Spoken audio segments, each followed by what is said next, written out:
It may be hard to believe as you see me now as a wrinkled, wizened old man, but I was once an angelic young choir boy, a professional choir boy no less. They actually paid me to sing in the choir of St. John the Baptist Anglican Church in our little seaside village of Old Colwyn on the North Wales coast. Not very much, but then I wasn't a particularly good singer. I was paid a farthing, that's a quarter of a penny, a farthing for each practice, and a whole penny for the Sunday or special services. It used to be a half a penny for the Sunday services, but some of the boys felt it just wasn't worth the money to have to sit through the vicar's sermons. They were so boring, at least for 9 or 10-year-old rambunctious boys, so they had to increase the pay to a penny a service. Now in the year of 1944, that was still a pretty poor pay, to be honest with you. But not all the services were boring. Some were full of fun and enthusiasm, like the late summer harvest festival when the church was filled with wheat sheaves and a variety of fruits and vegetables. We sang joyful, upbeat hymns like, "We plough the fields and scatter the good seed on the land." I'd sing you a few verses, but then you'd really wonder why anyone would pay me to sing. Of course, my voice has broken since I left the choir. Well, not exactly broken, more like totally shattered. But there were other services where the choir did actually sing very well. Some said even beautifully. Those services like "For Those in Peril on the Sea" was especially moving, exceptionally moving, especially that hymn with the same name. We were, after all, an island nation, and we were still at war, so the service had great significance. But we detested some of the other services, especially the funeral services. Our church was laid out like every other Anglican church in Britain, with the altar to the east, and then there was a short pathway called a chancel, leading to the altar, with the choir stalls on either side. The choir stalls in the Anglican church are really situated so the congregation can't actually see the choir boys. They just were supposed to hear our wondrous voices soaring through the rafters. The chancel then opened up into the nave where the congregation sat. Now on the left-hand side of the chancel, as the congregation saw it, was the pulpit. From that particular position, the vicar could actually see one of the choir stalls, the one on the right-hand side of the chancel, and he placed the most talkative, fidgety boys in that stall. And I was one of those boys. But when we had a funeral, the coffin was placed in the chancel between the two choir stalls.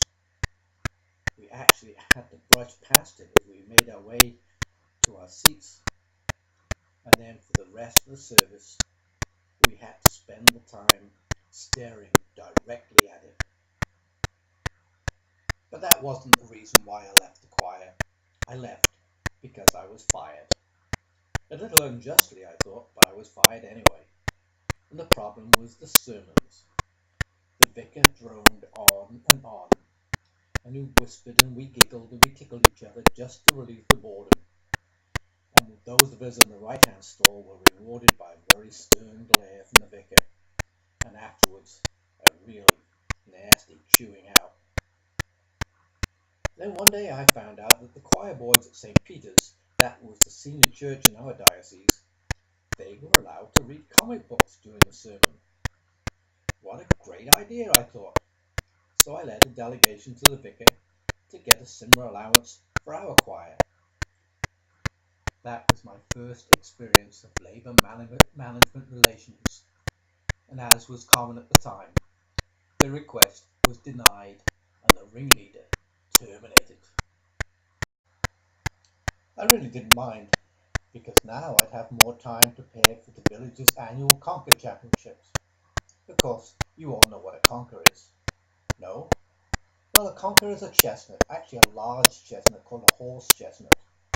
and the game of conkers is played by stringing a cord through the centre of the nut, and then tying a knot at the bottom of it so the conker won't slip off the string.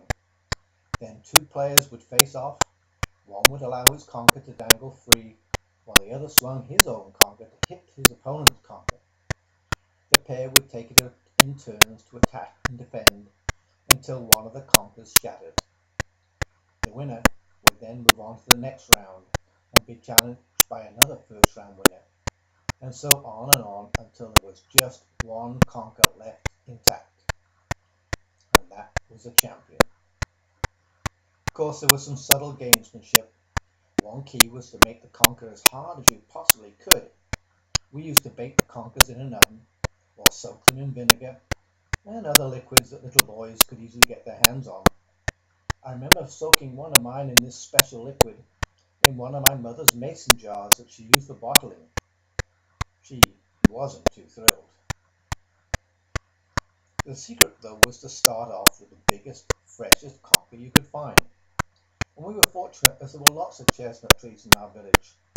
But the biggest and the best conkers were found in the grounds of the Minavon Manor House, close to where we went to school. The most massive tree with the biggest conkers, though, was right in front of the house. But that didn't stop us. We always set up one of the boys as a lookout, and then we'd throw heavy sticks up into the trees to knock down the really big conkers. Then there would be the warning cry, "There she is!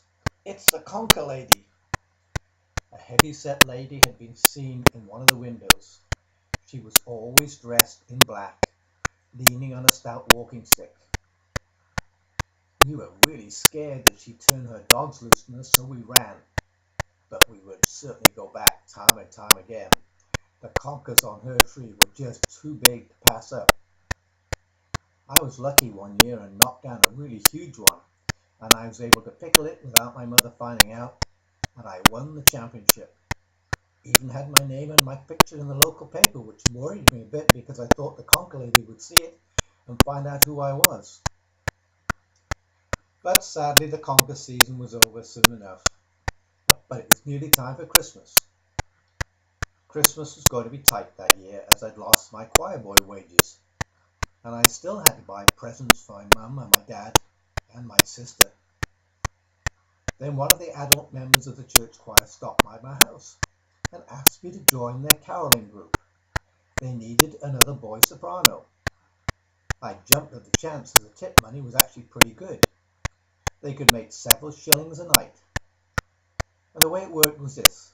The group would sing carols at about a dozen houses and then finish up at one of the wealthy folks' house, one of the generous wealthy folks' places.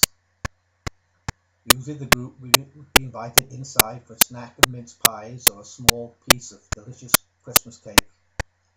The boys would be served some hot punch, while the men would take a glass of sherry or port. Lots of Nadolig Llawen, which is Welsh for Merry Christmas. The first night out we were doing particularly well. We were fairly close to the area of my school, and I'd even managed a couple of solos, and I was feeling pretty good about myself. And then I realized where we were headed for our final house of the night. It was to the Minavon Manor. I tried to leave, but the leader of the group yelled at me, "Where are you going, lad? We need you to sing Silent Night. That's the lady's favourite." So I was dragged into that dreaded place. We filed into a long reception room, and there she was, dressed as always in black, leaning on a stout walking stick which seemed even stouter than normal that night. She looked over the group and then she saw me. "I know you," she said gruffly, pointing her cane right at me, and she started towards me with her cane thump, thump, thumping on the wooden floor.